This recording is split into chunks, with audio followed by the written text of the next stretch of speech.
thank you for this opportunity and welcome everyone. I'm excited to share information about my friend Jack Bass. Before an event becomes what we call history, it's just people's lives and their experiences. And once we label this as history, we tend to distance ourselves from the events and forget about the impact it had on real human beings. So tonight, I want to share the story of one real human being, Jack. Jack grew up under the Nazi regime and endured great suffering at their hand. While Jack is no longer with us, he will always be remembered as a charmer, a comedian, and a friend. Jack was truly loved by all who met him. He could and would charm any pretty woman in a room. At a moment's notice, he could break into flawless imitations of politicians or movie stars, his best being Truman Capote. On the right is Lisa Bird, a teacher from Mortimer Jordan High School, where Jack spoke regularly to her Holocaust students. Jack had a quip or dirty joke for any occasion. When once asked about his opinion on Holocaust deniers, Jack's comeback was, "If the Holocaust didn't happen, then somebody put me on one hell of a diet." So let's together explore Jack's story. One of my greatest regrets is that I never had the opportunity to interview Jack personally. But fortunately, the BHEC archives offers a vast array of resources. His story is unique because of how long he stayed in Nazi Germany before being deported. In 1946, psychology professor David Boder traveled to Europe to record interviews with Holocaust survivors. Boder recorded 109 interviews in 9 languages over the course of 2 months in DP camps across Europe. These interviews were among the earliest audio recordings of the Holocaust survivors, and Jack was one of those. Then in 1997, Jack's daughter Susan heard about Steven Spielberg recording survivor testimonies, so she arranged an interview. Then in 2003, the U.S. Holocaust Memorial Museum initiated a project to re-interview all of the David Boder's previous interviewees and examine if and or how their testimony had changed through the years. In 2007, Jack was one of the original participants in the BHEC's Darkness into Life exhibit. And somewhere along the way, Jack wrote an autobiography which is housed in our archives. And finally, there are the many recordings of Jack speaking to students and community groups. The first time Jack spoke of his experience in Birmingham was by invitation from Jerry and Janie Genn. They remained dear friends with Jack and his wife, Phyllis. He would always end each talk with the following directive: "Kids, be good to one another, be kind to each other, and never have any prejudice." Plain, simple, and to the point. That was Jack. My presentation tonight will attempt to interject some of Jack's own words and personality. On the upcoming slides, you will see blue boxes that are direct quotes from Jack, and you will also have the opportunity to meet Jack through his video interviews. So let's begin. Jürgen Jacob Bassfreund was born September 20th, 1923 in Bernkastel, Germany. The family used to call him Bugkin, meaning little boy. He was named after his grandfather, Rabbi Jacob Bassfreund. Although Jack was born in Bernkastel, the family lived in the small village of Mühlheim. Mühlheim was about 2 or 3 miles outside of Bernkastel. It was a beautiful place situated on the Moselle River and known for its wines.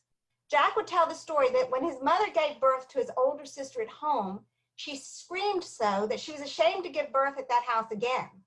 The closest hospital was the Catholic hospital in Bernkastel, so that's where Jack was born. His father also did surgery in that hospital. Jack claimed there were only about 10 or 15 Jews in Mühlheim out of a population of about 1,000. Jack's father, Dr. Manfred Bassfreund, was a prominent doctor of internal medicine. His office was in the family home while he did his surgeries at that Catholic hospital in Bernkastel. His father had very little free time because during those days, doctors used to make house calls.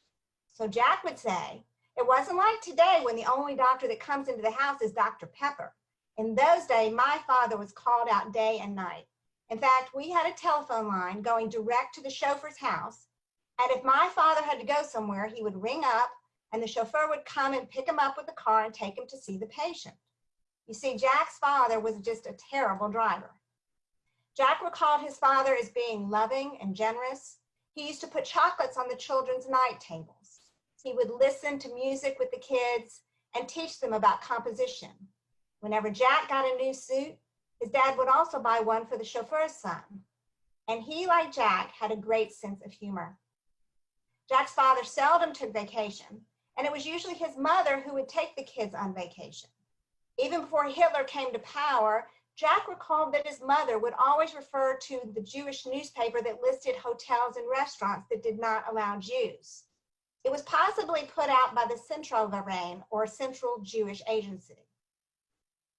Both of Jack's paternal grandfather and great-grandfather were Orthodox rabbis, and Manfred was extremely religious. They kept a kosher home, and during the Sabbath, they were not even allowed to write. Manfred was fluent in Hebrew, and on the high holidays at the synagogue about a mile out of town, he would take over the part of cantor when the official cantor needed a break. Jack's mother, Irma, came from a very wealthy family of merchants, and unlike Manfred, she was not very religious. In fact, when Manfred died, the family became quite unreligious. Irma took care of the household, handled the billings for her husband's medical practice. In Germany, the wife of a doctor was called Frau Doktor, and his mother cherished that name. She always wore a brooch with a snake and a diamond like the medical caduceus symbol. Jack did not have the fondest memories of his mother. As he said, "My mother wasn't of a comforting nature." After Manfred died, Irma had two other husbands, Kurt Schindler, who she married when they lived in Cologne, and Dr. Hugo Rayfield. Jack's sister Ilse was very close to him. He recalled that Ilse used to have beautiful dolls. He remembered playing doctor with her and giving the dolls injections with hypodermic needles. He would inject the dolls full of water, which she did not appreciate at all. And also, when they played games, she always let him win, so he was pretty happy about that. These are some photos of the family, and you'll notice with the picture of Irma and Jack that she is wearing that caduceus pin that he mentioned.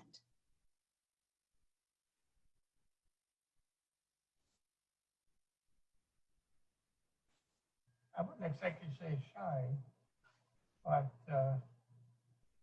I used to love to read, and I could busy myself with things like reading, looking up things, looking at maps, reading Mommsen's Roman history and things like that. Yeah, I enjoyed that. So you were very serious. Yeah, yeah. Did you like to play? Or did you Yeah, prefer to yeah. read? I would say I prefer to read. Rough housing was not in my nature. I was more a gentle type of person. I used to enjoy talking to people that knew more than I did, and I could learn something from, and I was always fascinated by people that had acquired a lot of knowledge. When Jack entered school in 1930, there was already an infiltration of Nazi teachers within the district. You see, Adolf Hitler had taken leadership of the NSDAP, or the Nazi Party, in 1920, and had been developing this organization long before Hitler even came to power. Jack had no memory of school without anti-Semitism. This is a painting from our Darkness into Life exhibit that depicts one of Jack's humiliating memories that he will share with us. I never remember that I went to school where there was no anti-Semitism there. Really? I mean, already in 1930, the Nazis had a way of getting National Socialist teachers into the school system. And I remember that there was a German poem where it was about a tree which wanted to change its leaf. And then God gave him golden leaves. And when the golden leaves, there a Jew went through the forest. And he saw the golden leaves, and he took them all off in a big sack. He came in with a big beard and a sack. And every time when this part of the ballad was supposed to be said, the teacher would call on me to say it, you know. And the kids didn't want to play with me anymore. I remember even before I went to school, usually when kids fought, they used to call each other idiot or donkey or ape or whatever. They called you dirty shoe, you know. And it got worse and worse. My father was hated by them because my father, every time when they tried to assemble and somebody would speak, my father told the owner of the restaurant, he said, if you let them speak, I would have told the Jewish people not to buy wine from them. And then they canceled it, of course, because they would have lost a lot of money. But of course, he was on their blacklist, on their hit list. And I remember that every time when they used to come and march past our house, they would raise the Nazi flag high up for us to see it, you know? In other words, to say, once we get there, we're going to take care of it. So I could really truly say that I grew up in the inferiority complex, because hearing that all the time, I think you really almost thought that you really were inferior to other people because they always talked about it. You know, you got to think, it wasn't easy to grow up in it. Jack was only 8 when his father suddenly died from complications of an inflamed appendix. It was just months before Hitler was elected chancellor. His mother and sister had been on vacation visiting relatives in Saarbrücken near the French border, and Manfred wasn't feeling well, but he made the fatal mistake of waiting until his wife came back to get checked. His death was a shock to the entire family. It was the chauffeur who came home from the hospital, took Jack and his sister on his knees and explained as he was crying that their father had passed away. Jack's father was buried in nearby Trier. Thousands attended his funeral as he was loved by all of his patients. But Manfred's death left an enormous hole in Jack's life, and everything changed radically. Although it was only 1932, anti-Semitism was already rampant in Mulheim, and the family home was too big to handle. Trier, nearby, was one of the oldest Jewish communities in Germany. They moved to a 6-room apartment in Trier overlooking a park. And Jack recalled that when Hitler came to power, there were often fights in the park between the Nazis and the communists, and he would hear yells for help. His mother didn't work. She lived on the money from the sale of their house and his father's pension. They no longer were able to employ the chauffeur, but there was a maid who raised and loved Jack. Jack and his sister used to play inside the house because outside the non-Jewish kids would pick on them.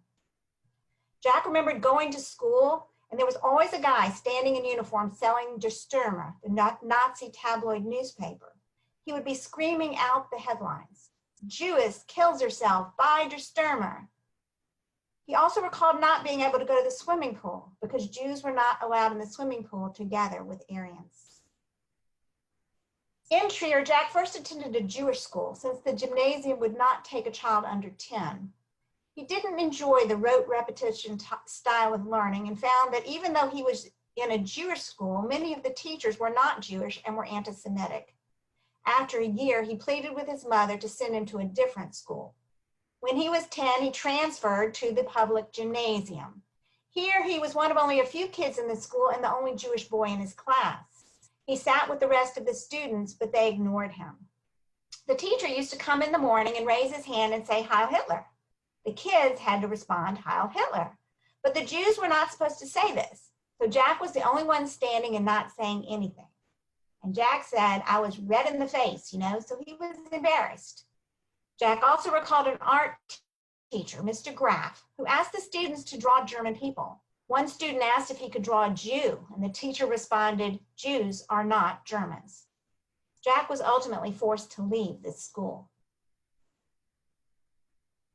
In 1933, Hitler became Chancellor of Germany.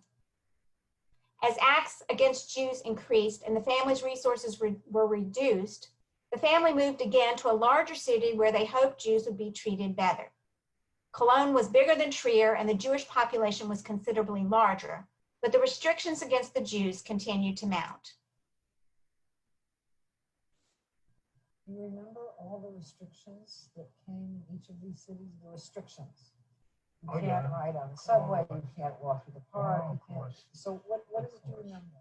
It started, of course, with the Nuremberg rules at first. No Jew was allowed to have an Aryan girlfriend, and no Jew was allowed to practice law, and no Jew was allowed to treat non-Jewish patients.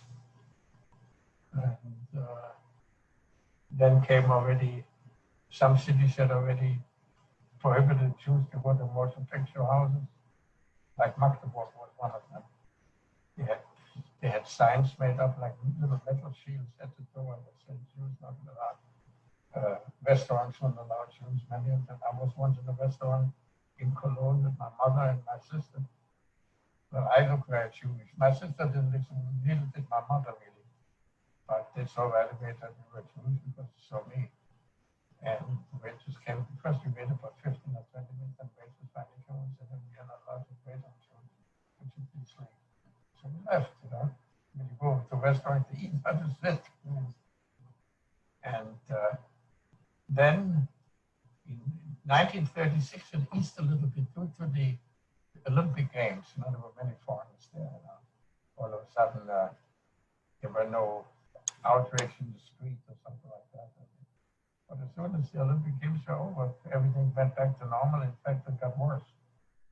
That was in 36, the Olympic Games. In 37, well, in 37, of course, you couldn't go swimming pools. I mentioned that already.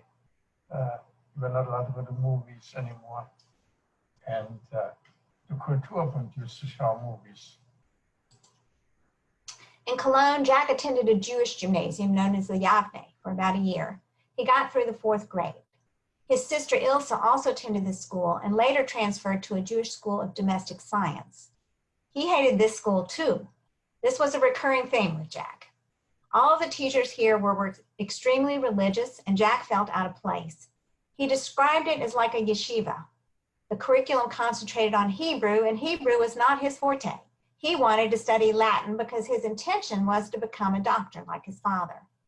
On the upside, Jack had a girlfriend in Cologne, Inga Solomon, that he used to bring chocolates and go to the park with. Also in Cologne is where Jack had his bar mitzvah. Even though the family was no longer that religious, Jack's bar mitzvah was a very orthodox affair because his father's side of the family would be attending. So was this day a big deal for you or a big problem? I don't know. When I was a kid, I had a very good voice, and they wanted me to become a chassan. Really? So that would have been the last thing on my mind. I would have liked to be an opera singer, maybe, but not a chassan. Did you study singing? No, but I knew I have a very good ear for music. I hear something on the radio 90 out of 100 times I can tell you what it is. Yeah. It is an opera, a symphony, concerto. Sometimes Phyllis knows a lot too. And sometimes she gets mixed up and she says me, I tell her, no, this is not the Mendelssohn, this is the Bruch concerto, or this is the Saint-Saëns concerto, whatever. In 1936, Jack moved to Coburg by himself to attend a Jewish boarding school. Coburg was about 8 or 9 hours away from Cologne. As he said, my mother got rid of me. I wasn't thrilled about going so far away, but I got to like it. While Jack was in Coburg, his mother remarried. Kurt Schindler was a teacher and a very intelligent man. She met him at Jack's cousin's bar mitzvah. Kurt was a strict disciplinarian, but Jack respected him, and he used to help Jack with his homework. As Jack said, I respected him more than my mother. In Coburg, Jack attended the Prediger Hirsch Jewish boarding school. He was 13 years old, and this was his 5th school. He stayed here only a year also. As Jack said, there we led a Jewish life, and in general, it was better. There was a synagogue in the school. They had services every morning. And he said, I used to sing operas for the cooks, and they would give me extra food. I got oranges and chocolates and apples.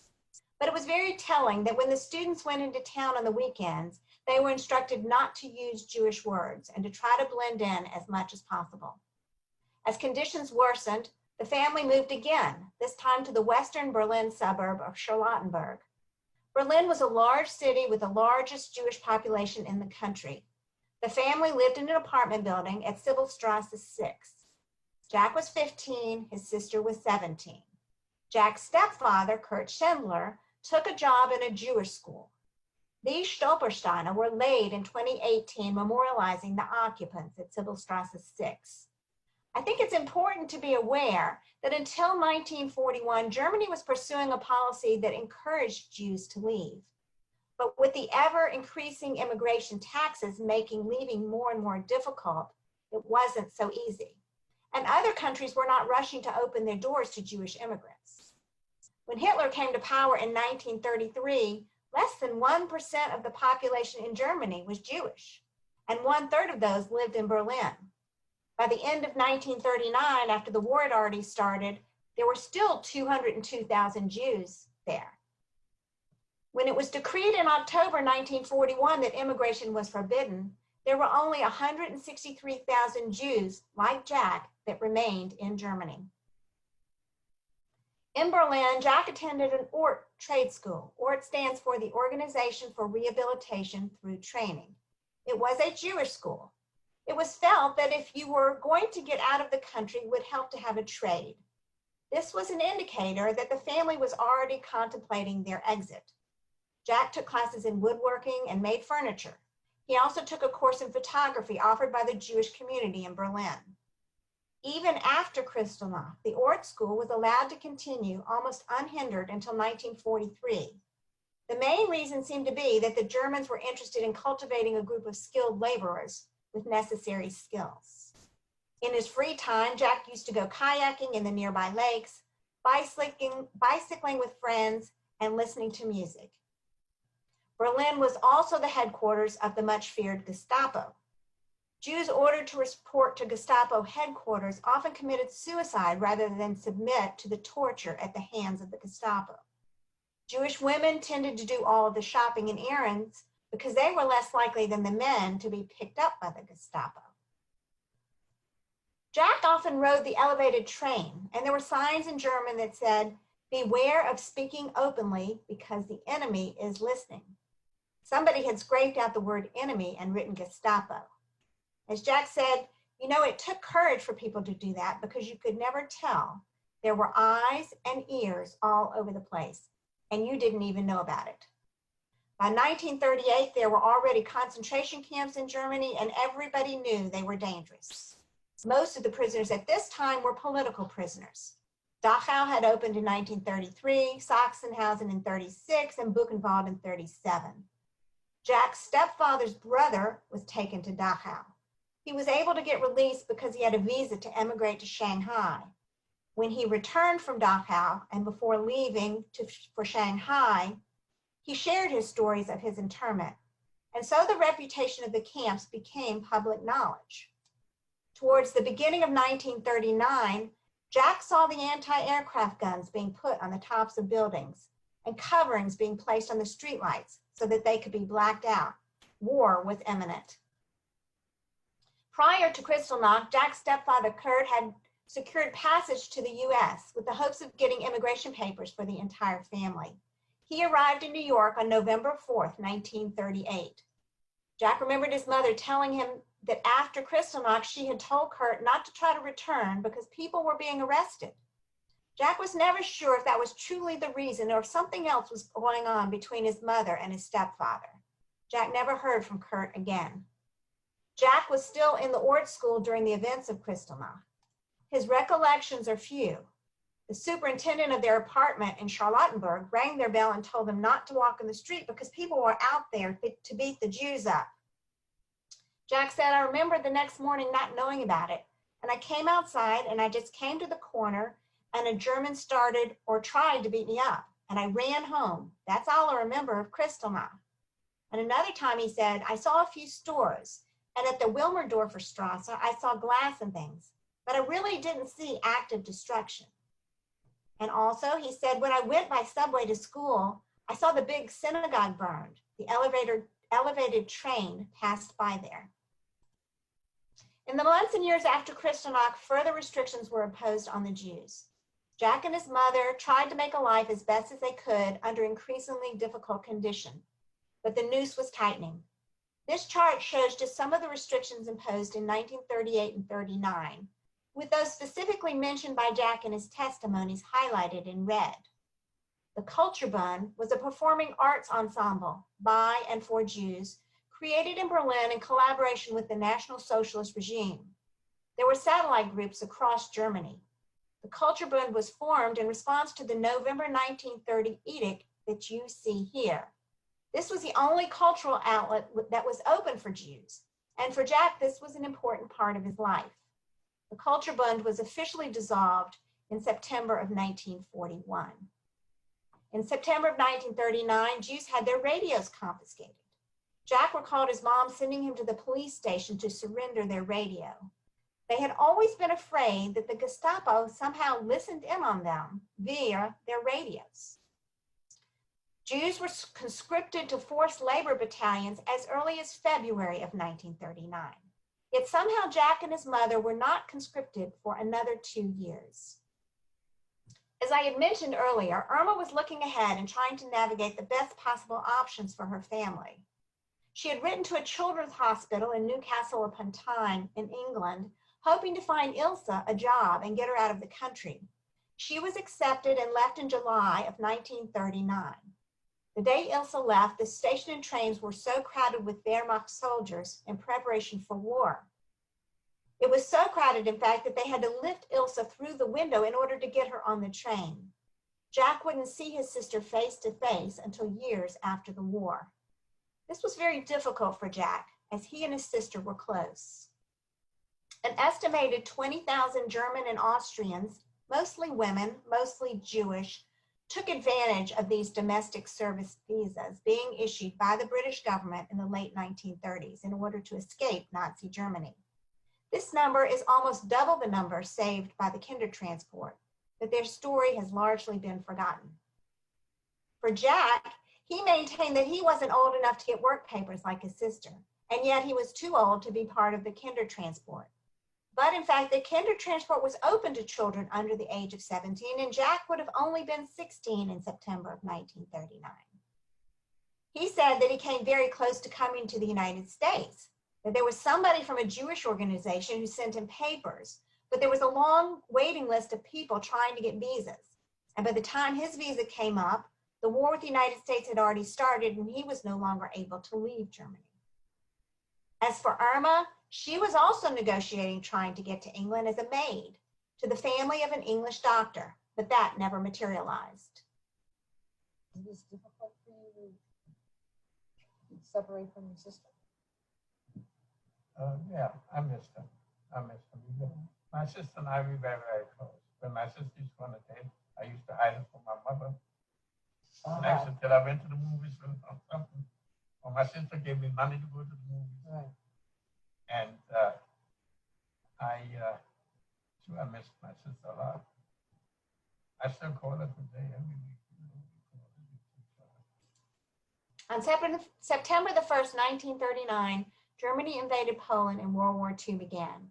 Within months, the Jews of Poland were being forced into isolated ghettos.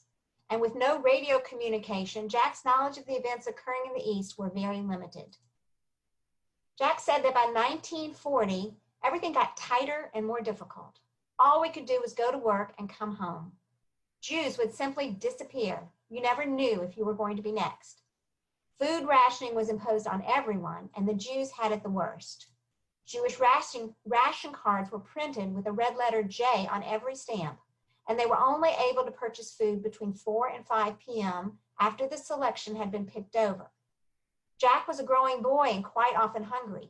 He had been a finicky eater when he was a child, and his mother used to say to him, "Years ago, when I had the food, you didn't want to eat. Now you want to eat, and I haven't got any food to give you." If you had money, you could try to get food on the black market. Jack had friends that used to purchase it this way. They had chicken and steaks, but Jack and his mother never saw anything like that. 1941 brought even more restrictions. In September, Jews had to wear a yellow Star of David on their outer clothing, making them readily identifiable to the authorities. September 13th, Jews were only allowed to use public transportation on their way to and from work. October 23rd, Jewish immigration was forbidden for the duration of the war. Hey, Anne. Yes. I'm so sorry to interrupt, but I think it's a little bit hard for some people to hear the video of Jack, and I know that's not something we can maybe necessarily fix right now, but after the video plays, could you maybe summarize what he said so everyone's on the same page, Will please? it help if I turn mine up? Yeah, you can try turning it up and we can see if that helps, but maybe summarizing it at the end as well. Again, sorry to interrupt. That's okay. In June of 1941, Germany invaded the Soviet Union and the mass killing of Jews by bullets began. These sorts of actions against Jews would not have been tolerated in Germany proper. But what was to be the fate of the likes of Jack? Isolated, marked, and unable to leave.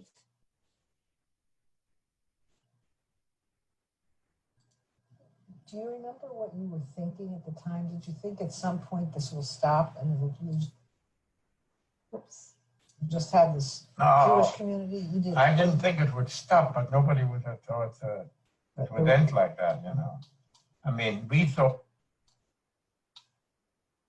stop, but nobody would have thought it would end like that, you know. I mean, we thought, first of all, it was a way of deceiving people. People all of a sudden had to leave. They were resettled. They were evacuated.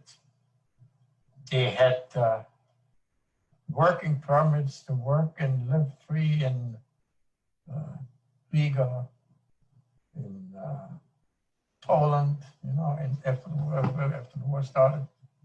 And nobody knew what happened. People just disappeared.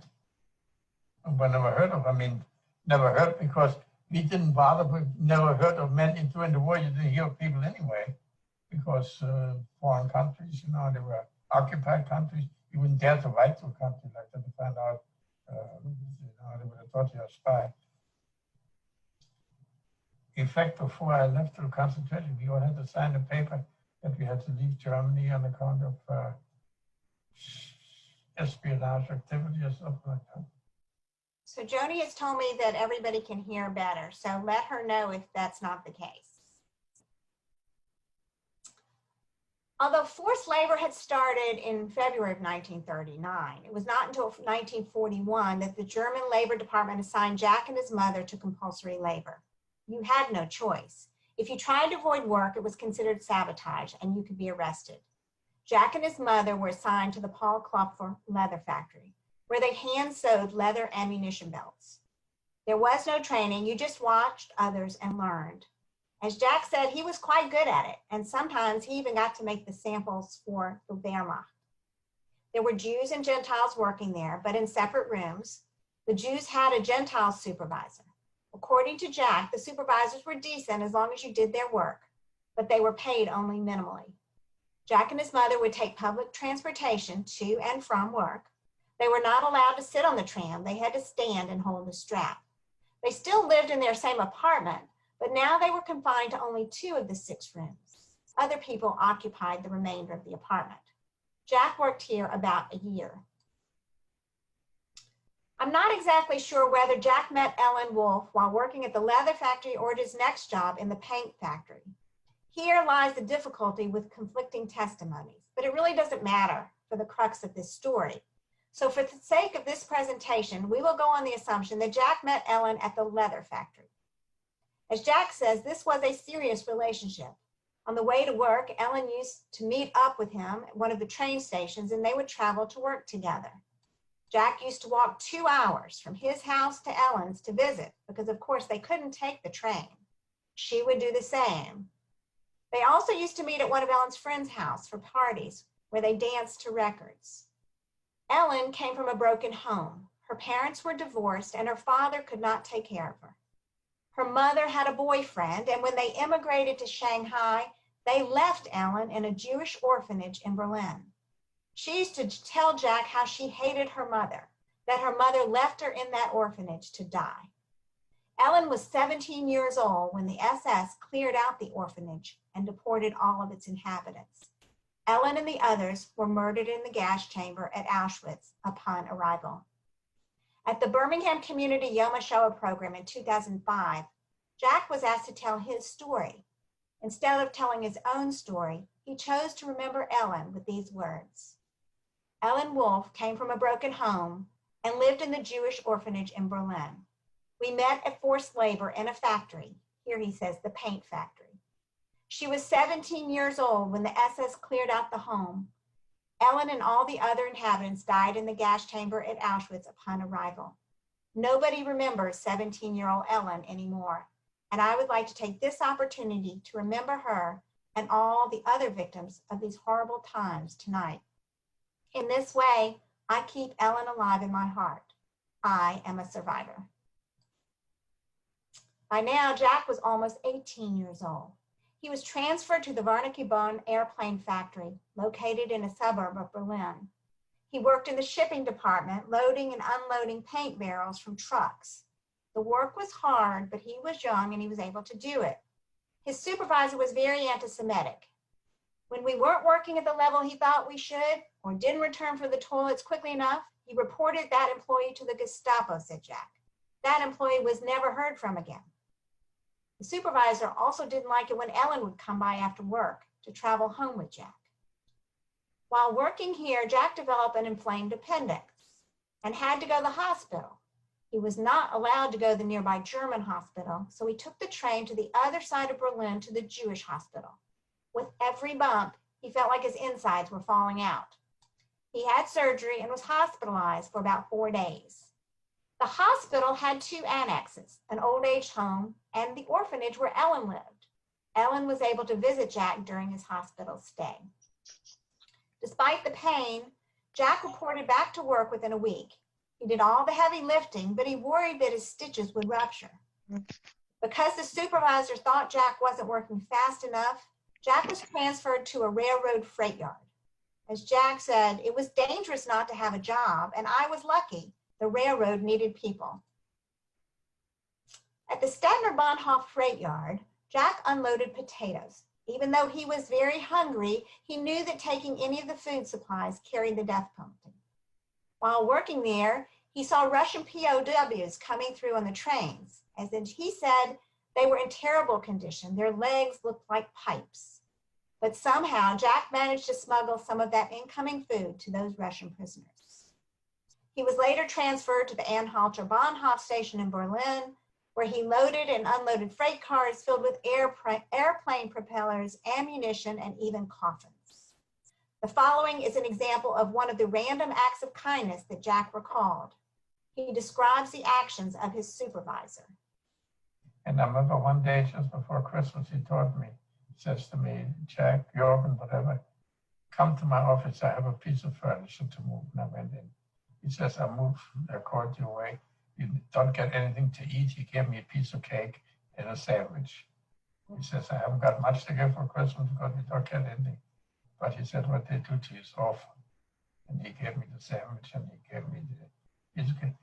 Unfortunately, later he got killed by a bomb that hit the station when he was on duty.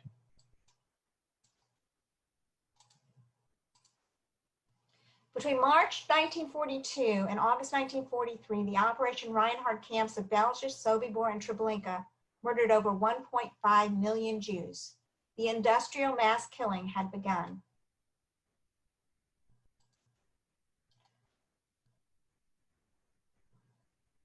On February 27, 1943, life took a dramatic turn. The Nazis decided to arrest the last remaining Jews in Berlin. During this factory action, as it came to be known, the SS and Gestapo took Jewish forced laborers out of the factories and arrested others in apartments or on the street, all in an effort to make Berlin Judenfrei, or free of Jews, by April 20th, the Führer's 54th birthday. 7,000 Jews from Berlin were arrested and deported to Auschwitz. Jack was working at the Anhalter Bahnhof railroad station at the time. The arrested Jewish workers were thrown into a truck and driven to a distribution camp in a former Jewish school about 15 miles away. Here they were held for 3 or 4 days, sleeping on straw mats. The Jewish council supplied them with soap and clothing since no one had any personal items. Some committed suicide there. From that school, Jack and the others were again put on trucks to a far outlying railroad depot on the outskirts of Berlin. The men had to give the addresses of their wives, presumably so they could be notified of the whereabouts of their husbands, but ultimately the women too were grabbed from their homes by the police and deported. Before being sent away, Jack had to sign an affidavit that he was leaving Germany because of his disloyalty and his hostility to Germany. The day of Jack's arrest was the last day he saw his mother. That morning they had departed from the train on their way to work. Jack was never able to get definitive evidence, but he believes that on February 27th, his mother was taken from the leather factory to a different gathering place from him, and then on to Auschwitz where she was murdered. All of the detainees, men, women, and children, were packed into railroad cars. The doors were locked, and they were forewarned that if any one person should escape from the car, the whole carload would be shot. The Jewish Council had supplied each person with 6 slices of bread, some margarine, and some cheese. In each car, they placed a vessel of water. There was no toilet, only a dishpan that became the toilet. The train left at 5:00 p.m., and the next evening, about 10:30 p.m., they arrived in Auschwitz. The trip took about 1.5 days. They tried everything so that everyone could sit, yet still about 15 or 20 couldn't sit down. Jack was one of those. He stood near the door and held on to the iron lever. There was no toilet, and during the day, it became an acute problem. Due to the excitement, many people had to use the toilet, but there wasn't any. Jack said, "We had a kind of a dishpan in the car, and it was very uncomfortable, and the air became bad." And Auschwitz was ready for them. At 9:40 p.m., the day they were deported, Auschwitz Commandant Rudolf Hess had been informed that 15,000 Berlin Jews were being transported to the camp. He ordered that the prisoners be kept in good health during the journey so that they could work at Auschwitz. The Auschwitz complex consisted of 3 different camps and thousands of subcamps. Auschwitz I was the original main camp. It was established in 1940 near the town of Auschwitz in Poland. It had a crematorium and only later a small gas chamber. Auschwitz II, or Birkenau, opened in March of 1942 near the city of Brzezinka.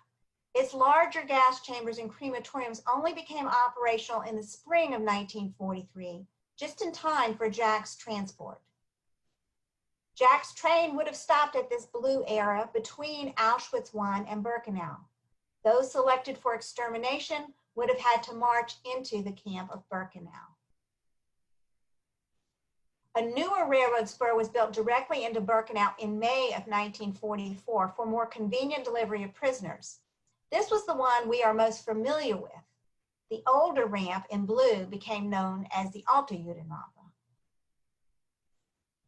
Jack and others selected for work were loaded onto trucks and taken to Auschwitz III, also known as Monowitz or Buna, which was about 7 kilometers away from the main camp at Auschwitz. Construction on I.G. Farben's industrial complex in the town of Monowitz began in mid-April of 1941. I.G. Farben planned to build a factory to make gasoline and synthetic rubber, which was known as Buna. At first, prisoners were transported from Auschwitz I every day to work on the construction of the site of this new camp. In October of 1942, a separate subcamp of Auschwitz, known as Monowitz or Buna, was established. The prisoners were leased out by the SS to I.G. Farben. This factory, however, never became operational. The Jews assigned to work at Buna had a much better chance of survival because these factory workers were considered too valuable to send to the gas chambers, at least while they were still able to do work. Jack was 19 years old when he arrived at Auschwitz. This was the first of 5 different camps that he would be in. It was dark when they arrived, and when the doors slid open, they heard rouse, rouse meaning out, out. And here is how Jack described it. There were big lights.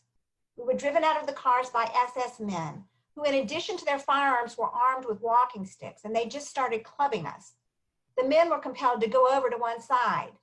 The women were compelled to go over to one side, and the men to the other. We were separated. It came as a big surprise, you know, because I had never been beaten up by anybody before. There were screams and wails, which were terrible to listen to, and which one cannot describe. I shall never forget those screams. There were many couples, and the men had the children in their arms, and the women were compelled to take the children from the men. In the crowd and in the dark, they were unable to find their wives, and that's why the screams were so terrible. And possibly people had a premonition of what was going to happen to them.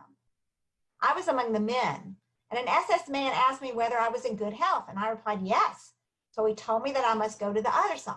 And on the other side, there stood old and feeble men, and mostly women and children, all kind of elderly people. Much later, we learned that these women and elderly people were taken to be gassed. I couldn't understand what it all meant. I looked around, I saw the turrets all manned by guards, SS guards with machine guns, and at a distance, I saw great fires. I didn't know what it was. And then all of a sudden, trucks came. They loaded us on those trucks and they brought us to Buna, all men. I remember throwing my wristwatch out of the truck because I didn't want them to have it. And during his experiences, Jack had many lucky breaks, but he felt that his first lucky break came the moment he stepped off that train at Auschwitz. He was physically fit from the work he had done in the railroad yards. And since he was arrested at work, he was also wearing his work boots. He believed that because he had on those work boots, they knew he could work. And he believed that that's why he was put in the line to go to Buna. This is a picture of Jack's tattoo and examples of the uniform that he was given at Buna.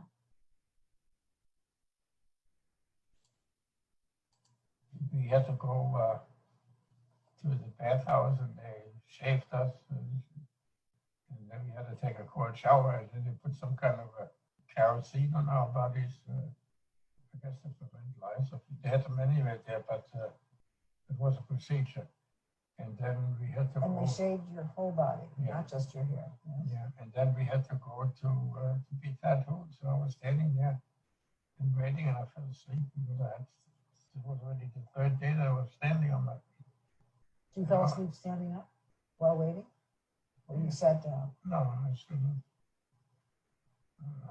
Now the line had moved, and I had moved with them. All of a sudden, somebody hit me in the face. My head turned from one side to the other. And they put a tattoo on it.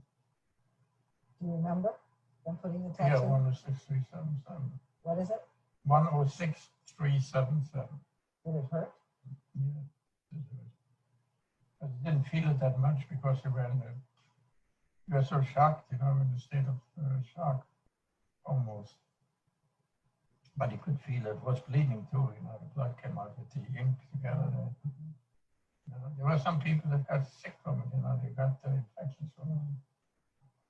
And then we got the prison garb, pair of these boots, A couple took my boots away from me. So you got wooden shoes.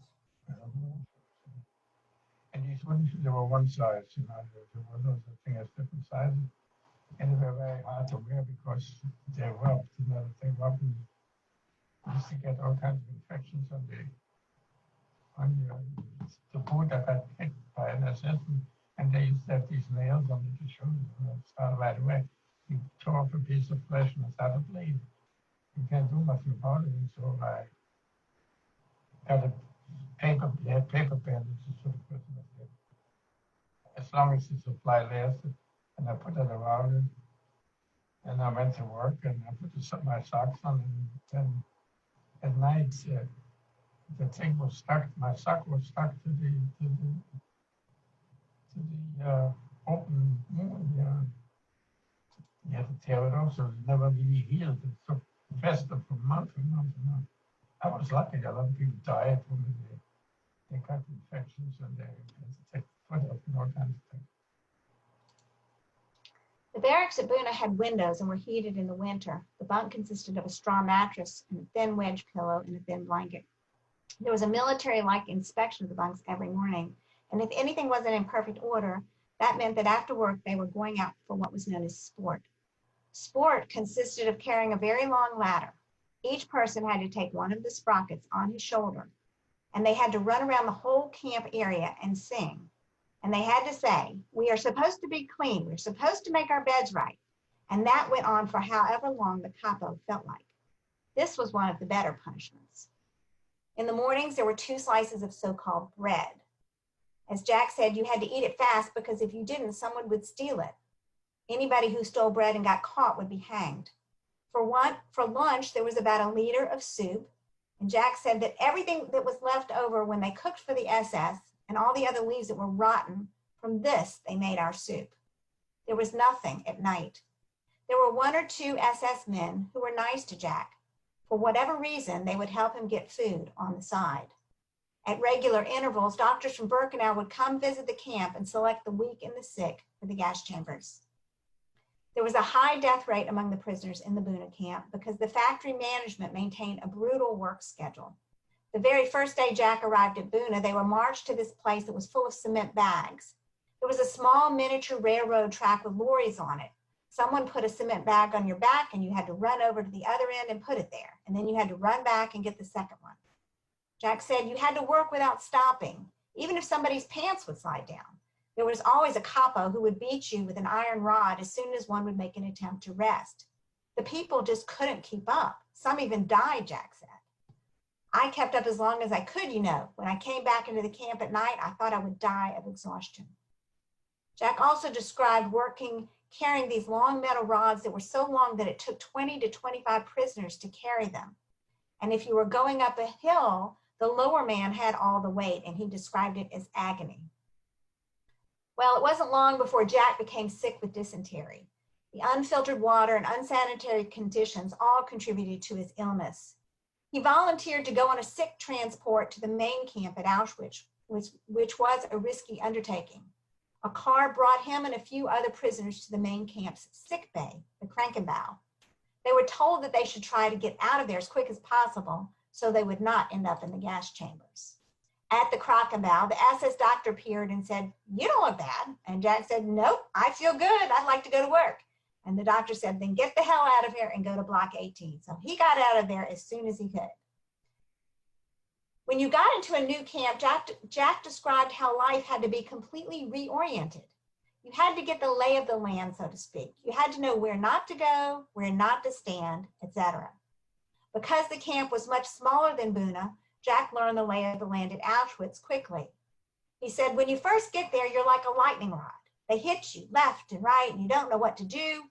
But later on, you learn the tricks of the trade, so to speak, and it gets a little easier. At least you know what to do and not to be somewhere when you're not supposed to be there. Jack also learned that there was a strict seniority system in the camp and that food was the currency. Jack belonged to the lower strata of the lager. The capos and the block elders had everything in abundance. The block clerks were under them. And then there were the workers who relied solely on what was given them. Prisoners who worked in Canada had privileged access to all sorts of goods that they could exchange for food from corrupt SS personnel. Jack used to wash their eating utensils, for which he received some additional food. He also volunteered to clip prisoners' hair on weekends, for which he received an additional bowl of soup. But as a music lover, the Auschwitz Orchestra made quite an impression on Jack.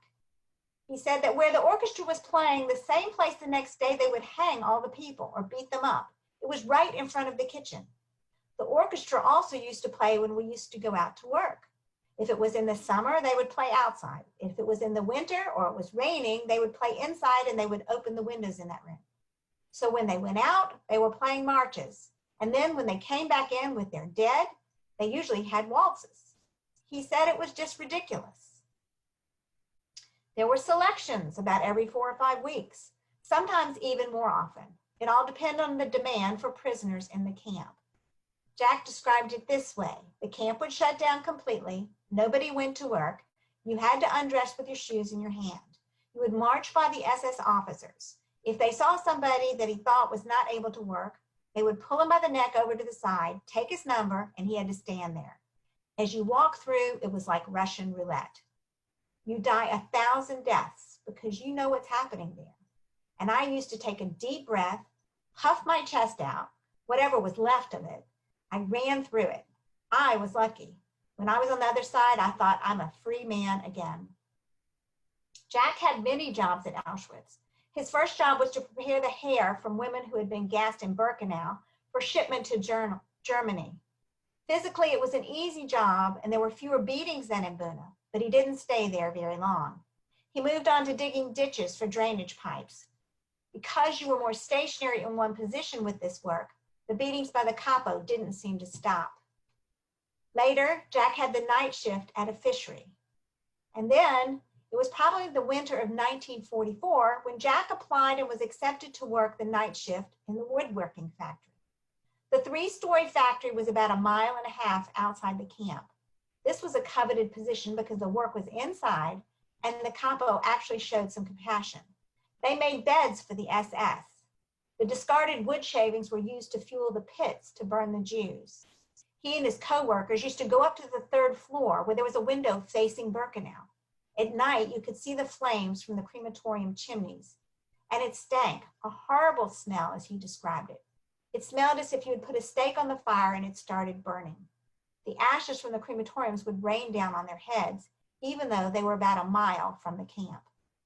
Jack recalled the night the Theresienstadt camp at Birkenau was emptied, which was March 8th to 9th of 1944. He described it as a jungle with screams. When the work in the wood factory diminished, Jack was taken to the Vistula Metal Works, an ammunition factory that made detonators for grenades. And in Auschwitz, he had another lucky break. A transport was arranged to leave after the evening roll call. This transport was supposed to be taking those who were weak to another lager for lighter work. Jack's bunk had been marked with a white chalk cross, indicating that he was assigned to that transport. Jack saved himself in collusion with his capo by going to work that night, and when he returned the next morning, the whole transport had been gassed. The bottom line, Jack said, is anybody who was in this camp had to be lucky. If you weren't lucky, you're not here. It's just as simple as that. By January of 1945, everyone knew the Russians were coming. They could hear the artillery. Krakow was only 60 kilometers away, and the Russians had already taken the city. The groups started leaving the camp in the morning, but Jack's group worked the entire day. When they returned to the camp, that's when they left. Those that left first were allowed to pick out extra clothing for the journey, but by the time it got to Jack's group, there was nothing left. They had only the clothes on their back and their bad shoes. Jack's group was the last to leave the camp. They were given a piece of bread and a blanket and sent on their way. It was bitter cold, and the snow was blowing so hard you couldn't keep your eyes open. Jack described his experience this way. I don't know how long I walked. If you would ask me how many days I was on the road, I really wouldn't know. I was sleeping and walking at the same time. When I woke up, I thought I was in the same spot that I originally was when I fell asleep. It all looked the same. Snow, snow, snow. Dead people on the road, prisoners, people shot, and blood running in the snow. It looked like that whole area was like a monotonous area, like you walked into a desert and there was no end and no beginning. En route, many, many people were shot who could not keep up. Always the truck was there to pick up the dead people. We had to throw them on there. We didn't walk during the daytime. They didn't want the Poles and the civilians to see us, I guess. So in the daytime, they would put us in some kind of empty hayloft or empty places where they had cows and things like that. And we slept there on the dirt. I remember waking up one morning. I had ants in my mouth. After marching for who knows how long, they arrived in Pless, which was about 35 miles from Auschwitz. Then they arrived in a small Silesian town of Laszlo, where they were put on railroad cars to Gross Rosen. In Gross Rosen, the capos here were mostly criminals. Jack described them as the worst. The men were shoved into barracks, and by the second day, Jack volunteered for a transport, figuring it couldn't get any worse. It was a 5-day journey to Regensburg. Everyone was exhausted, but everyone could not sit down on the train. Here's how Jack described the panic that set in on that train ride. We trampled on each other's fingers, and these people, of course, resisted and were striking at others, and so a panic ensued. It was so terrible that people went crazy during the trip, and soon we had the first death among us. And we didn't know where to put the dead. On the floor, they were taking up space because they had to lie stretched out. And then it occurred to us, we had a blanket with us, so we wrapped the dead men into the blanket. And there were 2 iron bars in the car, and so we tied them above us. We made a hammock and we put the corpses in that. And of course, it was not a nice thing to see dead heads shaking back and forth, but it was better than having them on the ground. The living had to sit. But soon we understood that that won't do because we had more and more dead due to the heat in the car, and the bodies began to smell. And that was how we were traveling. At one point, the train was delayed by German troop transports that were retreating from the front. They blocked the tracks. And at another point, they stopped to throw the dead bodies out of the train cars. On that stop, the German Red Cross gave them a piece of bread and a little beaker of soup. They traveled on to Dachau. Those in the open cars froze to death. When they arrived at Dachau, there was an epidemic of spotted typhus at the camp. Entire barracks were dying. All of those that had arrived from Gross Rosen were put into quarantine. Quarantine meant that you weren't working, and according to the Nazi mantra, if you weren't working, you had no right to live. so they had a legitimate worry. But this group was released from quarantine, and since there were no barracks available, they had to sleep on the ground. It was the middle of winter, and they didn't even have blankets. Every morning and every evening, there was an inspection. Jack again used to puff out his chest and smile to prove that he wasn't sick, because if you were sick, you would be shot. Jack was only in Dachau about 3 weeks when there was another transfer of prisoners due to overcrowding. They took those with the last names from A to K, and so Jack was selected for the transfer. The prisoners were taken from Dachau to Mühldorf. Little did Jack know that things could get even worse. He said, "We left the railroad station. Who knows where it was? We had to hold on each other by our arms like a chain, and we had the SS marching us through a forest. And I marched to the forest, and I was cold, and there was snow, and it was horrible. All of a sudden, I see watchtowers, and I see barbed wire, and it was Mühldorf. It was the forest camp, or the Waldlager, as they called it. It was located near the town of Ampfing. The Waldlager had no gas chambers. They didn't need them because people died there like flies. There were no barracks," Jack said. He described the living conditions as follows. "You had to dig underground and put a little thing like a doghouse over on the top of it to keep the snow from coming in. And you had to creep in there. There was this little door you had to go through. It was like being in a grave. The only way you could keep warm was by moving. All of the prisoners had to move close together because the body heat had to keep you from freezing. So that's what we did. The men slept on 3-tiered bunks. Jack was in the middle with another man. Even after someone died, he wasn't removed for 24 hours so that the block leader could get their ration. You had to sleep with the dead bodies that were soiled and had infected wounds. Water was available only every 4 to 5 days. They were given 1 slice of bread a day. There was plenty of work in Mühldorf, Jack would say. Where there are Germans, there is work. And where there are 3 Alabamians, there is a church." It's humor. Mühldorf was a satellite camp of Dachau, there to provide labor for an underground installation for the production of the Messerschmitt jet fighters. The plan was to build an underground airport, camouflaged from the Allies. The planes would start on a runway underground, and by the time it was up to speed, it would be out in the open and could lift off. There were big planks going up a hill, and when you came to the top of that hill, there was a big shaft that was to become a support pillar. The prisoners filled the wheelbarrows with cement, pushed it up to the top of the hill, and dumped it into the shaft. Then they started all over again. There were wheelbarrows and prisoners galore. Some people fell into the unfinished shaft because they were so weak, and the next guy would just put cement on top of the body. Towards the end, the camp had become totally disorganized. The conditions were catastrophic, and the prisoners were not given any food. The SS was making their getaway before the Americans arrived, and a special German police was put into the watchtowers. The supply stores were looted by the prisoners. Jack was practically in a coma and hallucinating. He said, "I was imagining that I had killed the camp commander, and I had him hidden under my bed. Can you imagine? And now every time when somebody came in, I used to say to him, 'I want to show you something. You know, look there, look.'" Jack recalled that when the Americans arrived on May the 2nd, the guy in the bunk above him started to go crazy, jumping up and down. The beds only had slats of wood with straw, so he fell through the bunk and landed on top of Jack, who was very ill. Jack remembered 3 Red Cross ladies coming in and spraying DDT throughout the camp using hand pump dispensers. He said it looked like a snowstorm. The Red Cross trucks began to transport the sick out of the camp. Evening came and Jack was still there. He started crying, thinking they were not going to save him. But the next morning, they did take him. The Red Cross truck transported Jack to nearby Ampfing, where a temporary hospital had been set up. Jack weighed only 64 pounds. The medical treatment was excellent, he said. While he was recuperating, Jack was able to contact his sister in England. There was an American Jewish officer heading to England, and he contacted Ilse. Ilse encouraged Jack to go to America because things were very hard for her, even though she had become a British citizen. Jack first saw his sister again in the 1950s when she visited him in New Jersey.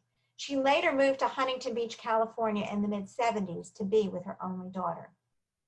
After about 3 months, Jack was discharged from this American hospital. On the map, you see the Camp Mühldorf in red, and then Ampfing in green, where Jack recovered.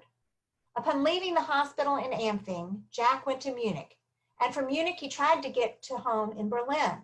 He wanted to see whether his mother was still alive, but he aborted that idea because it was too complicated, and the means of communication were bad. He wanted also to remain in the American zone. He did contact the Jewish community in Berlin and was informed that his mother had neither arrived nor was she in any way registered there. So Jack had to assume that she was no longer alive. So he and a friend decided to travel together to search for their relatives. Jack was anxious to try to find his aunt, Hermina Bassfreund, who had been a school teacher in Nuremberg. He found out later that she had been deported to Riga in 1941 and shot. Jack and his friend went to the train station and hopped on a train, not knowing where it was going. One time he hopped on a train in Augsburg, fell asleep, and the next thing he knew, he was back in Augsburg. But finally, they did arrive in Nuremberg, and they made contact with the Jewish committee there that took care of former prisoners. He worked for them for a while, distributing the U.S. food donations to survivors. He found a room in nearby Fürth and stayed for about a year.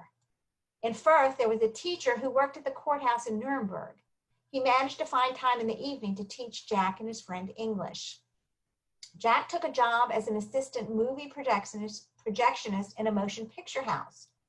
During the war, the theater had belonged to a Nazi, but after the war, the American government took the theater away from the Nazi and gave it to a Jewish camp survivor. Jack worked there for at least a year until he came to America. Now, Ilsa had previously provided Jack with contact information for their relatives in New York. His cousin, John Casten, had come to the U.S. in 1935 and changed his name from Katzenstein to Casten. John, in turn, contacted Jack's mother's uncle, Jacob or Jack Weinstock, who had come to Atlanta after World War I. Jack Weinstock had opened a flower shop and become very successful in Atlanta. Sometime later, Jack received word from the consulate at Frankfurt that an affidavit and money for ship passage had arrived from his great uncle, Jack Weinstock, in Atlanta. The consulate would be notifying the Immigrant Assembly Center in Munich to summon Jack for further vetting. And 4 or 5 weeks later, sure enough, he was called to the Funkkaserne in Munich. The Funkkaserne was the staging area for immigration to the United States.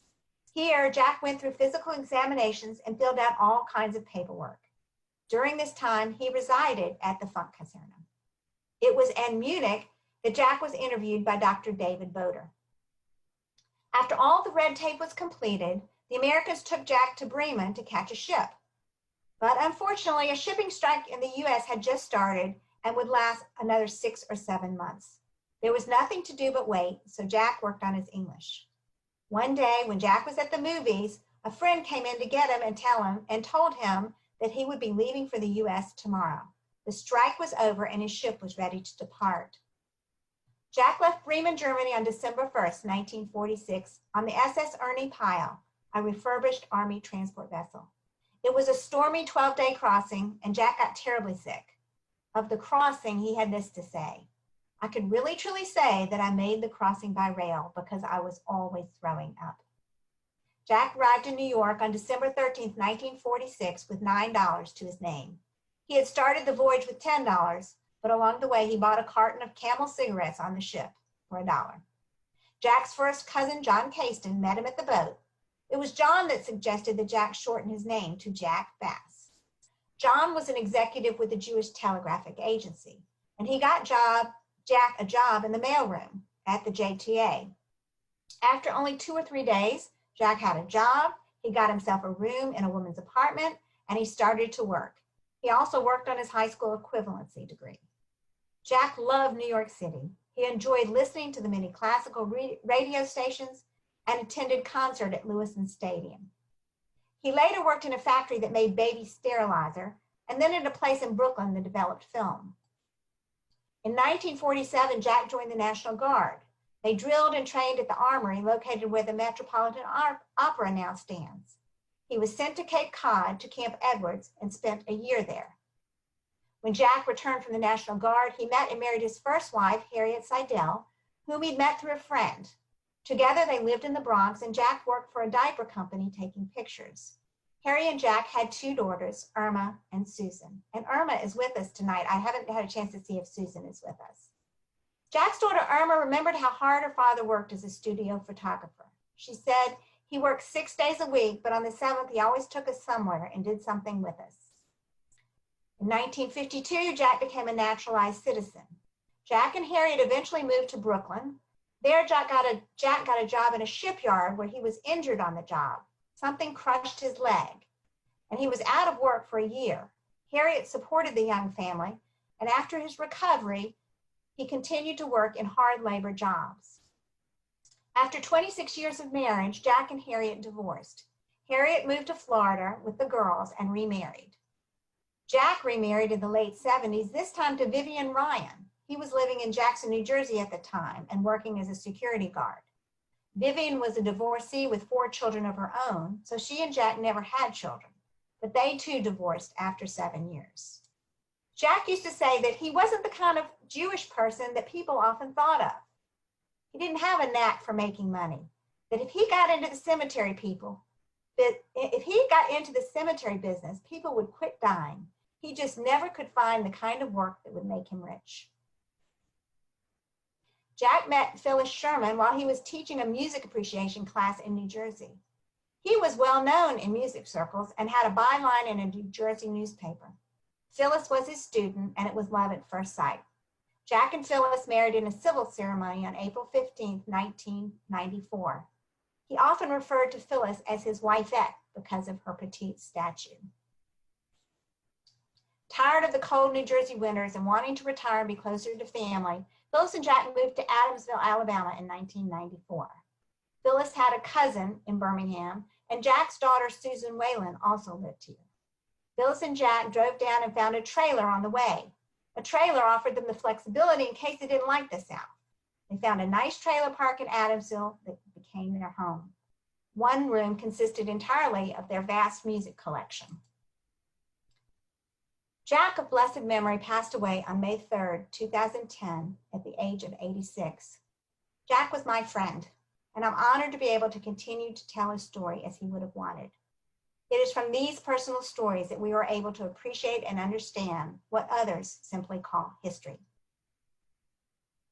So I thank you, and I would welcome your questions.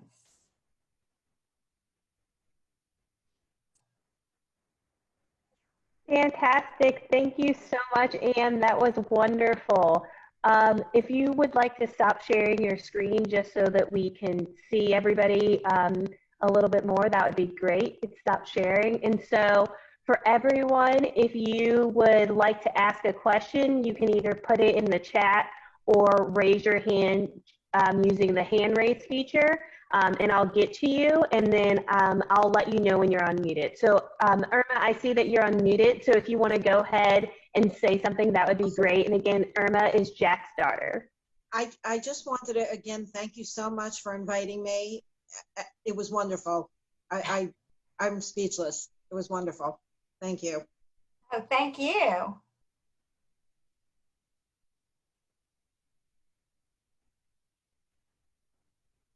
Irma, is your sister on this? I have no idea. Susan, are you on this?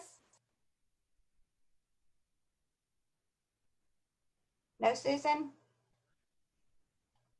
I don't know. I can't see everybody, so I don't know. Okay. Susan Whalen? Yes. Yep, she's on. Ah, Susan. Do you want to say hello to everybody? Yeah, I just now unmuted. This is all new to me, and I have no idea what I'm doing. So I know I can't see you, Susan. I can't see me either, and I have nobody here that knows how to do anything with my tablet that would know how to, So I'll just be a ghost, and you can hear me but not see me. So Susan and Irma, do you have anything that you want to add or correct? I actually learned things tonight that I didn't know before.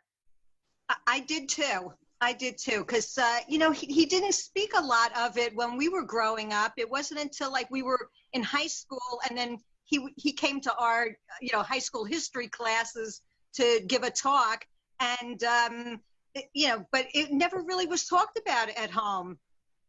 So Susan, when he talked to your high school class, was it in detail or in vague terms, or do you?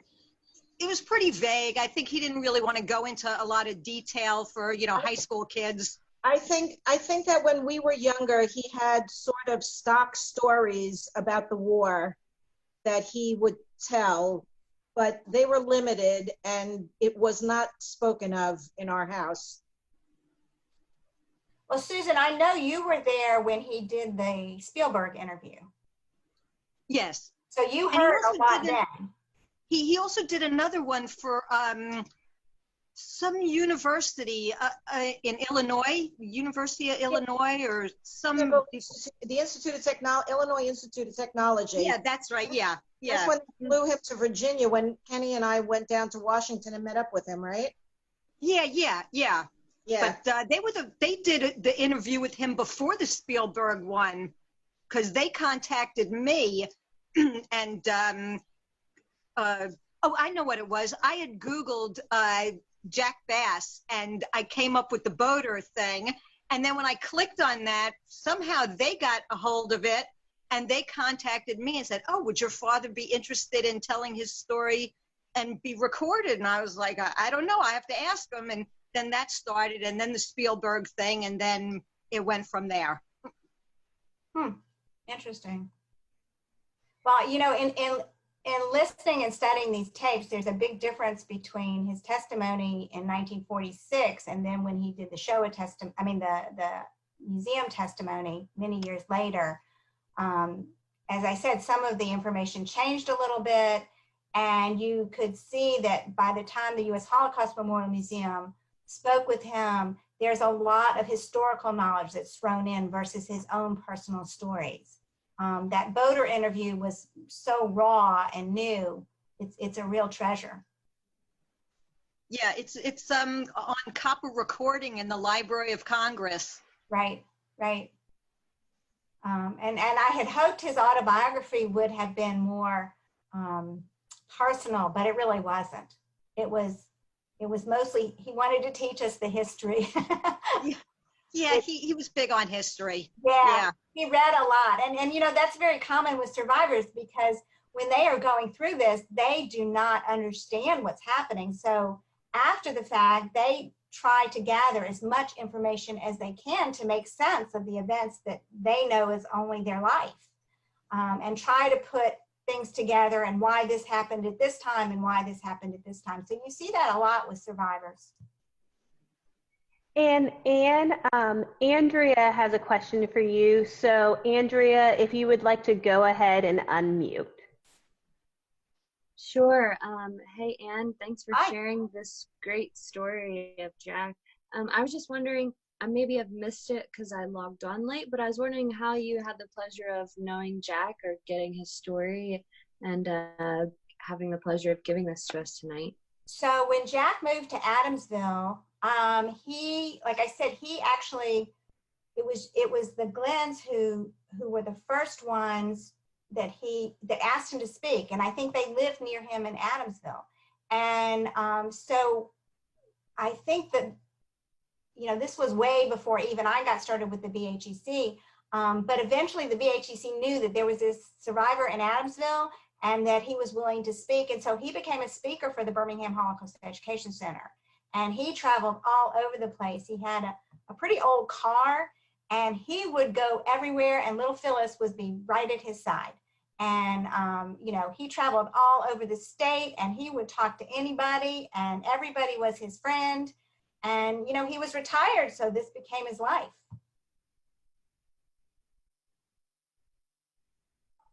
Thank you. And Esther has a question as well. Esther, if you want to unmute yourself and ask your question.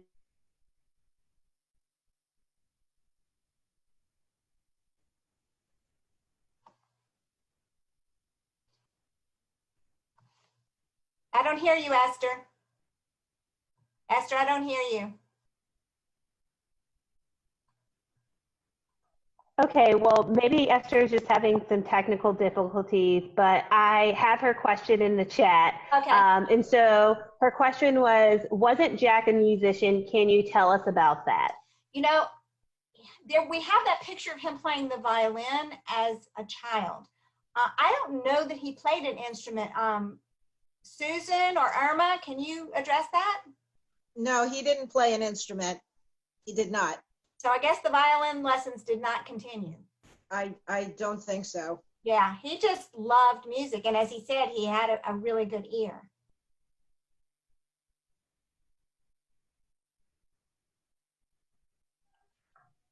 Great. Do we have any more questions? He liked classical music.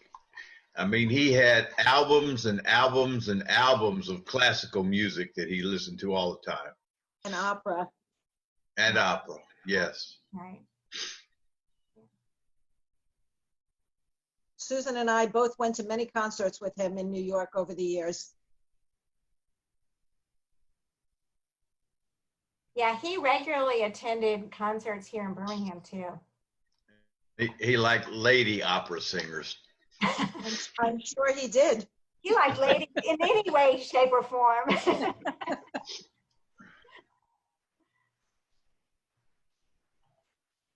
Fantastic. So, Anne, it looks like those are all the questions that we have. And I just want to thank you so much for presenting and bearing witness and talking about Jack's life. It's always such a pleasure to learn more about our Alabama survivors. And so I am going to open up the floor for Melissa Patrick if she has any closing words for us.